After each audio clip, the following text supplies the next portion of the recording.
જ્ઞાકાર અવસ્થામાં જ્ઞાયક બની જણાયું. મોસ્ટ ઇમ્પોર્ટન્ટ વાત આ છે. સૂર્યપ્રકાશની અવસ્થામાં તો જ્ઞાયક છે, નિર્વિકલ્પ ધ્યાનમાં તો જણાય છે, એ તો બધા હા પાડે. પણ આ જ્યારે જણાય છે ત્યારે જાણનાર જણાય છે.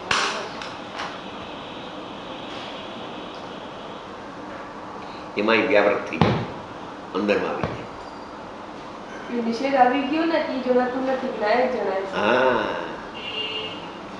એટલે જ્ઞેય કરતા શુદ્ધતા ના આવી, કારણ કે જ્ઞાકાર અવસ્થામાં ઈ જ્ઞેય જ્યારે સાપેક્ષ છે ત્યારે જ્ઞાનની પર્યાયને જ્ઞાકાર કહ્યું, જ્ઞાનાકાર ન કહેતા જ્ઞાકાર કહ્યું. એ જ્ઞાકાર અવસ્થામાં જાણનાર જણાય છે, એ સિદ્ધ કરવું છે. અછિન ધારાથી જાણનાર જણાય છે. સાધકને અછિન ધારાવાહી આ એક સમય પણ એવો ન હોય કે જાણનાર ન જણાય. હા,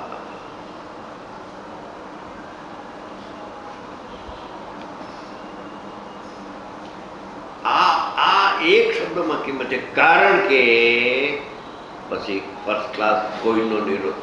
કારણ કે જ્ઞાકાર અવસ્થામાં જ્ઞેયો જણાય છે, એવા કાળની અવસ્થા જ્ઞાનની થઈ, તેમાં જ્ઞાયકપણે જે જણાયો, જાણનાર છું એમ જણાય છે. આ રાગ મારો છે એમ જાણવા મનાયું, તે સ્વરૂપ પ્રકાશની અવસ્થામાં પણ જ્ઞાયક જ છે. કેમ? કરતા કર્મનો અનન્ય છે.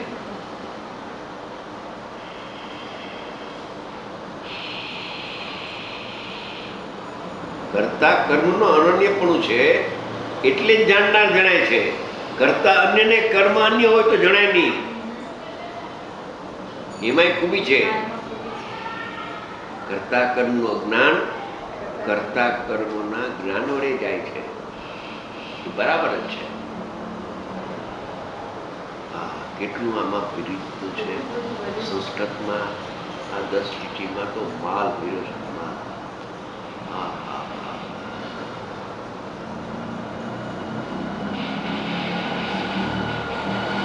અકર્તા કહ્યું હતું ને, અકર્તા પેલા પારમાં કહ્યું હતું. કરતા કર્મ બાકી રહી ગયું. પૂરું આમાં થાય છે. કરતા કર્મમાં પૂરું થાય છે. કરતા કર્મ થાય ને, એમાં થાય.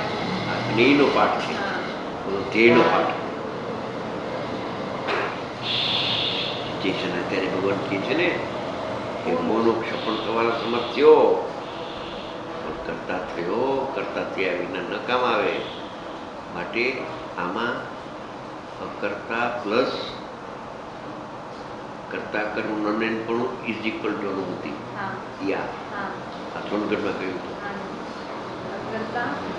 અકર્તા પ્લસ કરતા કર્મનું અનન્યપણું ઇઝ ઇક્વલ ટુ અનુભૂતિ. આ શબ્દો બોલ્યો ઇંગ્લિશમાં. અકર્તા પ્લસ એટલે અકર્તા તો ધ્યેયમાં આવી ગયો.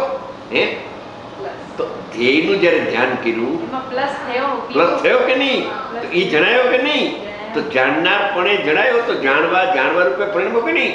પોતે પોતાને જાણવા રૂપે પરિણમો, પરને જાણવા રૂપે બંધ થઈ ગયું. ત્યારે અનુભવ થાય છે. ત્યારે જણાય વખતે સ્વરૂપ પ્રકાશની અવસ્થામાં જ્ઞાયક જ છે. દ્રષ્ટાંત દીવાની જેમ કરતા કર્મનું અનન્યપણું હોવાથી જ્ઞાયક જ છે. હવે પોતે ખુલાસો કરે છે પંડિતજી. પોતે જાણનારો માટે પોતે કરતા, સ્વતંત્રપણે કરે તે કરતા. પોતે જાણનારો છે માટે પોતે કરતા, અને પોતાને જાણ્યું. જો જ્ઞેયને જાણ કાઢ નહીં, જાણતો જ નથી ને, પ્રતિભાસે છે ત્યારે પણ આત્માને જાણે છે, એટલે એને જાણે છે. એ વાત છે જ નહીં, આદિ મધ્ય અંતમાં જ નથી. એ તો કથન માત્ર છે. એને જાણે છે, કથન માત્ર છે, ભાવ નથી એવો. સહી વાત છે કે એને ક્યારે જાણતો નથી. ક્રિયાકાર અવસ્થામાં જો જાણતો નથી, તો સ્વરૂપ પ્રકાશનની અવસ્થામાં તો ક્યાંથી જાણે?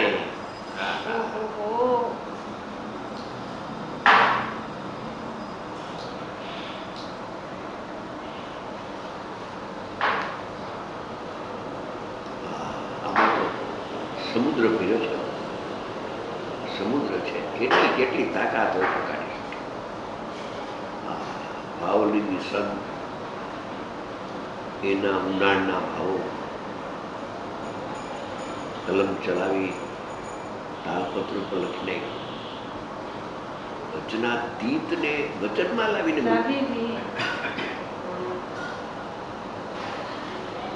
દીવાની જેમ કરતા કરવું અનુજ પણ હોવાથી જ્ઞાયક જ છે. હવે જ્ઞાયક છે એનો વિસ્તાર કરે છે કે પોતે જાણનારો માટે પોતે કરતા અને પોતાને જાણ્યો માટે પોતે જ કરતા. જ્ઞાન પર્યાય પરિણત દ્રવ્ય કરતા અને જ્ઞાન પર્યાય પરિણત દ્રવ્ય તે કર્મ. દ્રવ્ય પોતે કરતા અને દ્રવ્ય પોતે કર્મ, એટલે આખું દ્રવ્ય જણાવ્યું. પર્યાય પરિણત દ્રવ્ય આખું જણાઈ ગયું. સમજી ગયા? હા, અપરિણામી ધ્યેય ને પરિણામી જ્ઞેય થઈ ગયું. પરિણામી થયો ત્યારે કરતા કરવું નથી એવું થયું, એવું જણાય છે, એવું જણાય છે.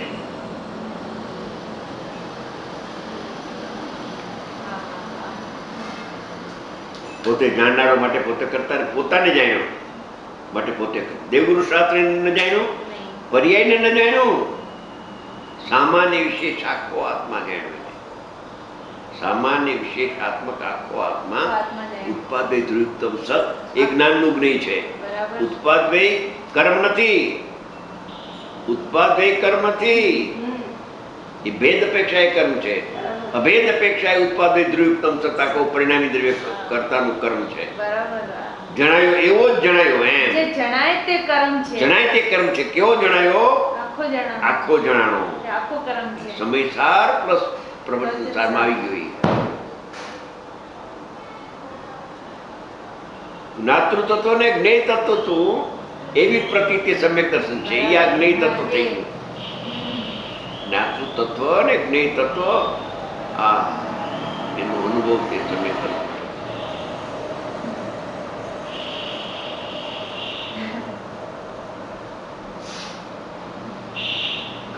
જેમ દીપક ઘટપટ આદિને પ્રકાશિત કરવાની અવસ્થામાં દીપક છે. આ દીપક છે એ આ બધાને અત્યારે પ્રસિદ્ધ કરે છે. આને પ્રસિદ્ધ કરવાના કાળમાં પણ દીપક જ છે. એ દીપકનું કઈ અન્યથાપણું થતું નથી. આને પ્રકાશે છે માટે દીપક આ રૂપે થઈ ગયું એમ છે નહીં. એમ અને પોતાને પોતાની જ્યોતિરૂપ શિખાને પ્રકાશવાની અવસ્થામાં પણ દીપક જ છે. હર હાલતમાં દીપક દીપક હમ હાલતમાં જાણનાર જાણનાર જાણનાર જાણનાર જાણનાર પણ છે. અન્ય કાંઈ નથી એમ જ્ઞાયકનું સમજવું. જ્ઞાયક તો જ્ઞાયક છે. જે સેટિકામાં આવ્યું ને, જ્ઞાયક તો જ્ઞાયક છે. જે સેટિકામાં છે એ જ વાત કરી. જ્ઞાયક તો જ્ઞાયક છે. મારા ભજનમાં આવે છે ને, નાયક પરને જાણે છે, નાયક નાયકને જાણે. શું લીટી બોલો? બોલો, બહુ સારી લીટી છે. દોનો નહીં પક્ષ છે.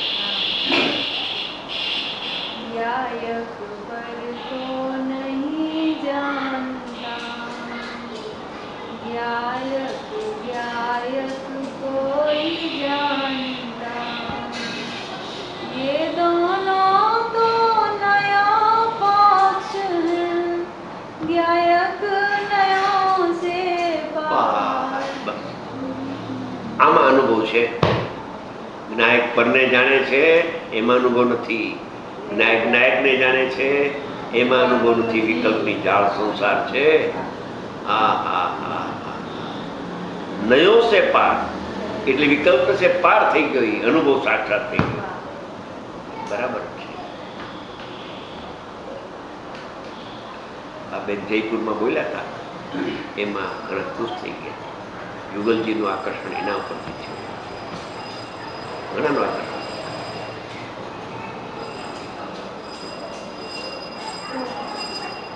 ને એ સિવાય બીજું કઈ બોલ્યા હતા. ત્યાં તો કઈક આ નહીં, બીજું બોલ્યા હતા. એસી ભ્રાંતિ મિટા ડાલી. આ ઈ બરાબર છે. મેં ગાયક પર ગઈ મેરા એસી ભ્રાંતિ મિટા ડાલી. ભ્રાંતિ જ હતી, ભ્રાંતિ જ હતી, એવું હતું નહીં. પણ પરીક્ષામાં અગ્નિ નહોતી અને અગ્નિનો ભાસ થયો, એ તો ભ્રાંતિ થઈ ને. ભ્રાંતિ જ છે. એમ જ્ઞાનમાં જ્ઞેયનો પ્રતિભાસ દેખી અને જ્ઞાનમાં જ્ઞેયો છે ભ્રાંતિ છે. ભ્રાંતિ છે, જ્ઞેય જણાય છે ભ્રાંતિ છે. જ્ઞેય જણાય છે ભ્રાંતિ છે. જ્ઞાન લક્ષ જણાય. જ્ઞેય ઉપર ગયું, હા. લક્ષ જ્ઞેય ઉપર રહી ગયું, જ્ઞાનનું ઉપર લક્ષ ના ના આવ્યું. એવું. જ્ઞેય જણાય છે તો જ્ઞેય આ જણાય છે તો આના ઉપર લક્ષ ગયું. તો એક સમયમાં છદ્મસનો ઉપયોગ જે પર ઉપર જાય છે ત્યાં સ્વ ચુકાઈ જાય છે, માટે અજ્ઞાનથી જ્ઞાન નહીં. અને જ્ઞાનનું લક્ષ આત્મા ઉપરથી છૂટતો જ નથી. છૂટતો જ નથી. સવિતો દિશાઓ નથી. હવે જ્ઞાકાર અવસ્થામાં જો જ્ઞેય ન જણાતું હોય તો પછી સ્વરૂપ પ્રકાશનની અવસ્થામાં તો જ્ઞેય ક્યાંથી જણાય?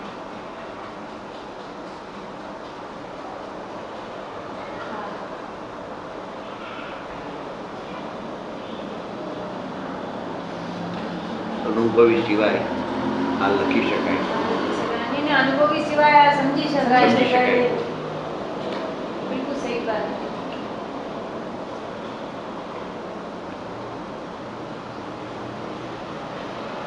અંદરમાં જવાની આખી વિધિ પ્રોસેસ બતાવી. તે લાકડાને બાળે અગ્નિ, તેથી અગ્નિને બાળનાર કહેવાય છે, તો પણ સહાયક દર્શનતા તેને નથી.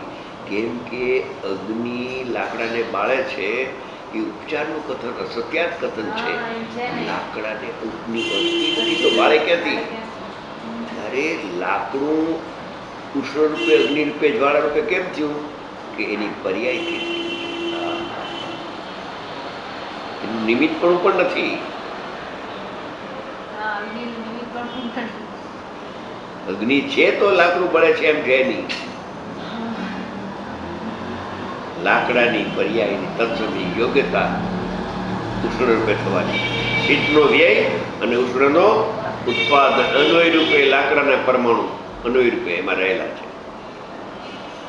લાકડાની પર્યાયે પોતાની શીત પર્યાયનો વ્યય કર્યો અને ઉષ્ણ પર્યાયનું ઉત્પાદન લાકડાએ કર્યું છે. લાકડું સ્વયંમેવ અગ્નિની નિમિત્તથી નિરપેક્ષ ઉષ્ણ રૂપે પરિણમી છે. માન્યા અગ્નિ છે માટે લાકડું બળે છે કે ના? લાકડું સ્વયં બળે છે. જો અગ્નિ છે તો બળે છે તો એની પરાધીનતા થઈ ગઈ. પર્યાય સત નથી, પર્યાય સત હેતુ છે. અગ્નિને અડતી નથી, બળે ક્યાંથી? એક દ્રવ્ય બીજા દ્રવ્યને અડે નહીં, બાળે નથી. બાળે છે એમ કહેવાય છે, કુંભાર ઘડો કરે છે એમ કહેવાય છે. એની હાજરી દેખીએ, પણ કુંભારે અત્યાર સુધી કોઈ ઘડો કર્યો નથી. એના પરિણામને કરે છે, માટી એના પરિણામને કરે છે. બે સ્વતંત્ર જુદું જુદું.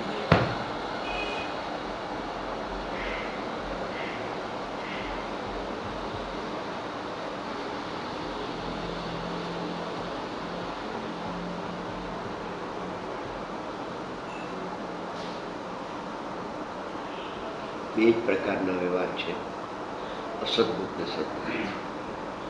એનો નિષેધ ના આવે ત્યાં સુધી નિશ્ચયની પ્રાપ્તિ થાય. મોટા ભાગ તો અસદબુદ્ધમાં અટકી ગયા, એમાં જ છે મોટા ભાગ.